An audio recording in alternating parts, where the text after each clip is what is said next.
Hi everyone, it's Bea. I don't know about you guys, but one of my favorite things about Sims games is that with a little help of expansion packs, they provide you with the option to become all sorts of different supernatural creatures, each with their own abilities and perks, including anything from ghosts to werewolves to witches to mummies, or to what we'll be talking about in today's video, vampires, my personal favorite. Vampires have existed in every main series Sims game, first appearing as an NPC in the Sims 1 Makin Magic expansion pack released for PC in October of 2003. As the name implies, the Makin Magic expansion pack mostly focused around giving your Sims the ability to use magic, cast spells or whatever, but it also came with a whole host of new supernatural themed NPCs that inhabited the expansion pack's magic town, including Vicki Vampiress. Vicki Vampiress was the first vampire ever introduced in the Sims series, and she could be found working as a vendor in Magic Town located on several lots, including Vernon's Vault and a Spooktacular Spot, both of which are community locations for entertainment and host things like stage performances and funhouse rides. At Vicki's cart, called All Things Draconic, you can purchase all things draconic, like dragon chew toys, dragon scales, dragon tears, or dragon treats.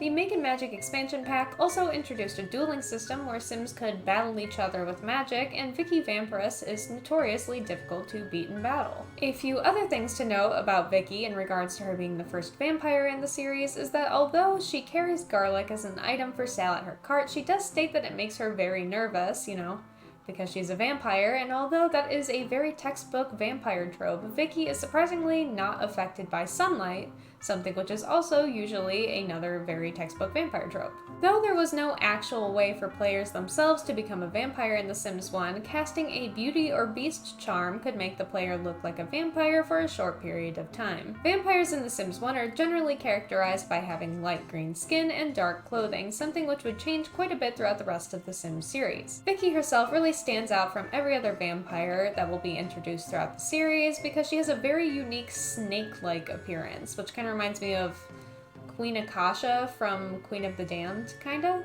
Moving on to the next game in the main series, vampires were introduced in The Sims 2 with the 2005 release of the Nightlife expansion pack. To become a vampire in this expansion pack, which is a first for the series, your Sim would need to be bitten by a vampire, who are usually easy to spot as they have bluish-gray skin, Victorian-style clothing, red eyes, fangs, and are generally referred to as grand vampires, including the titles of Count or Countessa as a prefix to their names. In order to get a vampire Sim of any sort to turn you, you first need to gain a high relationship with them.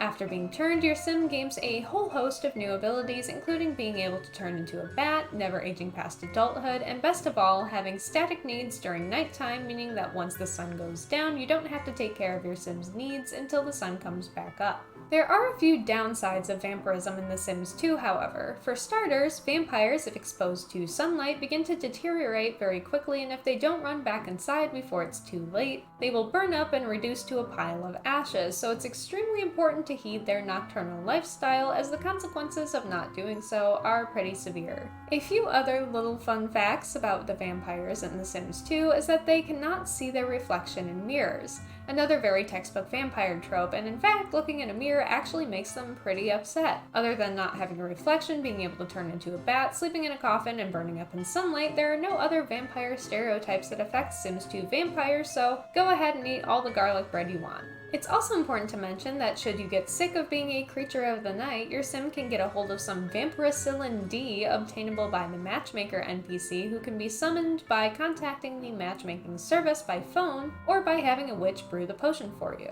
The next iteration of vampirism in the Sims series was introduced in the Sims 3 Late Night expansion pack released in 2010. The Sims 3 Late Night was one of the very first expansion packs released for the Sims 3 and the actual first expansion pack I ever purchased for the game for the exact reason that I'm making this video.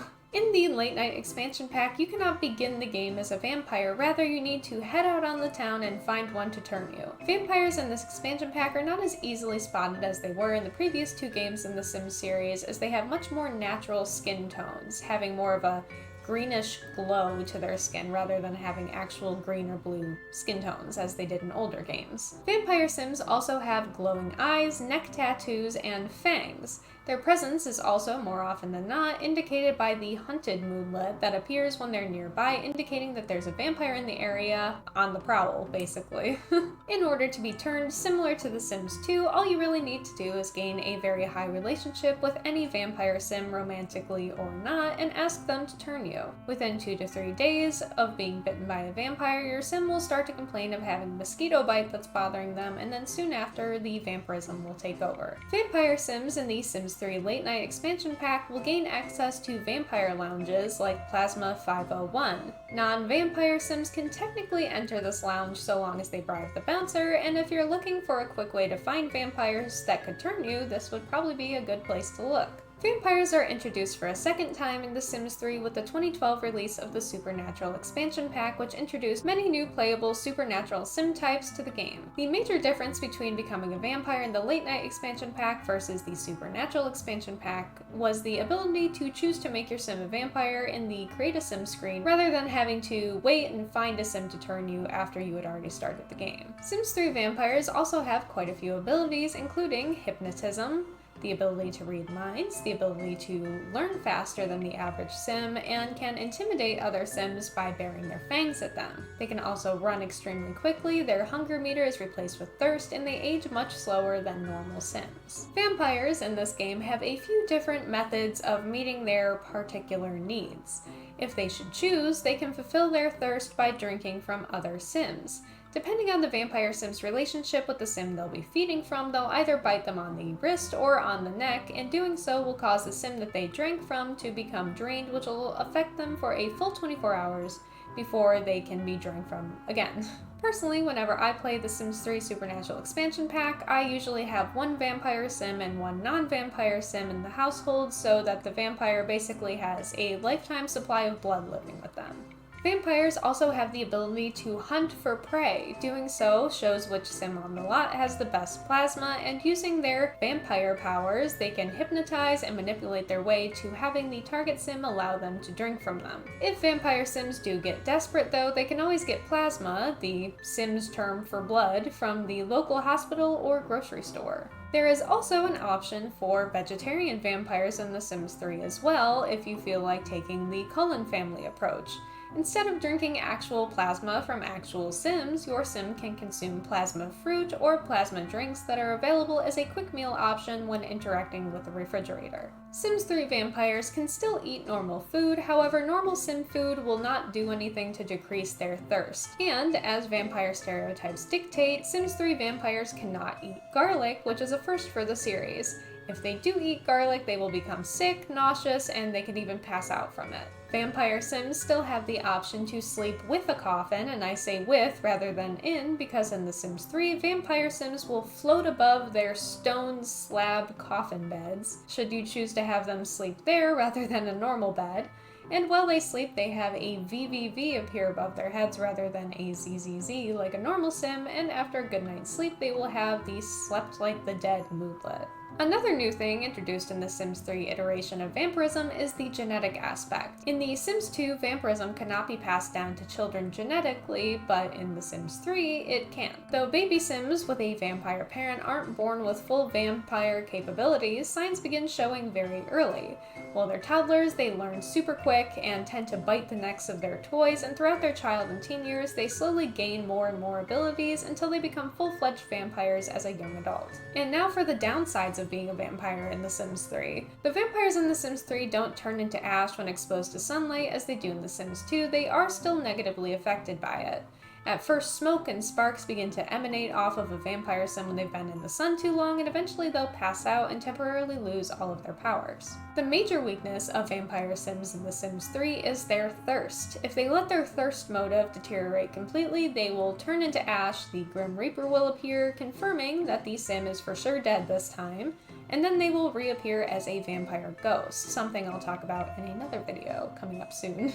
There is something that can be done to further extend the life of your already nearly undying vampire sim. Purchasing the Immortal reward with lifetime points will prevent your sim from aging altogether, and rather than burning when exposed to sunlight, they will sparkle instead, giving them the full Edward Cullen treatment. You can also use the alchemy skill to make vampire sunscreen, or you could just buy a parasol. Like The Sims 2, you can also choose to cure your Sim's vampirism if you no longer wish to be a vampire by either paying the Science Lab $3,000 for an anti-vampirism potion, or by increasing your Sim's alchemy skill and creating a potent cure elixir. One last fun fact about Sims 3 vampires is that their favorite food in Create a Sim is always O positive, which I think is just a really cute little detail. Last in the series is The Sims 4, which introduced vampires in the Vampires expansion pack released in 2017. Vampires in The Sims 4, similar to the vampires introduced in Sims 3 Supernatural expansion, can be created in Create a Sim and have a huge amount of customization options in comparison to previous games, including the ability to edit the Sims' normal appearance, which they use to sort of hide the fact that they're a vampire, as well as their fangs, veins, and their dark form, which they can switch to as a response to being angered or an attempt to scare other Sims and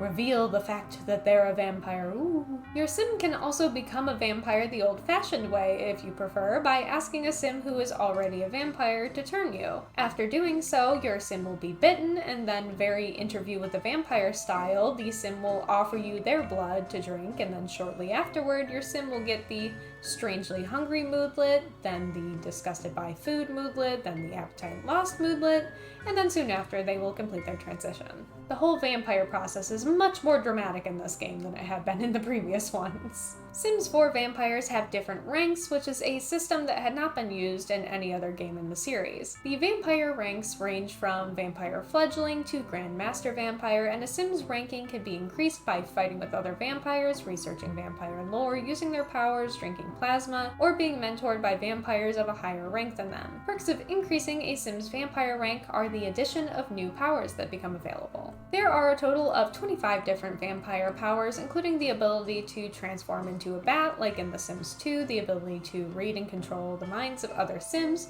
super speed, and super strength. Although all of those things sound great, in order to gain a new power, you also need to gain a weakness, which can include things like eternal sadness or insatiable thirst. Vampire Sims in The Sims 4 are immortal as a default and will not age past young adulthood unless you force them to. Sims 4 vampires also have a few weaknesses, starting with sunlight. I guess the developers decided to change their mind about the weakening effects sunlight had in The Sims 3 and decided to go back to the Sims 2 methods, as sunlight in The Sims 4 can in fact kill a vampire sim if exposed for too long. In The Sims 4, garlic will not cause a series of side effects as it does in The Sims 3, instead it just causes a vampire to lose their appetite. If either of these weaknesses bother you though, you can use the ranking system to obtain powers which counteract these weaknesses, including sun resistance and garlic immunity. It's also important to mention that similar to The Sims 3, vampirism in The Sims 4 is genetic, with a 50-50 chance of the child becoming a vampire if they only have one vampire parent, and a 100% chance if both parents are vampires. If the child does inherit vampirism, they will not become an actual vampire until they reach their teen years, where they will start to develop a strange taste for blood before becoming a full-fledged vampire during their young adult years. And once again, if you decide you don't want to be a vampire anymore, you can cure your vampirism by getting yourself a glass of the Ultimate Vampire Cure, a drink that can be made using a bar after reaching the Max Vampire Lore skill. This concoction can also be used on a vampire sim against their will. If a sim uses the Slay Vampire interaction on a vampire sim while holding the Ultimate Vampire Cure in their inventory, they will throw it in the vampire's face and they'll be turned into a normal sim, just as if they had taken it themselves. Alright, that should be all of the main series Sims vampire lore.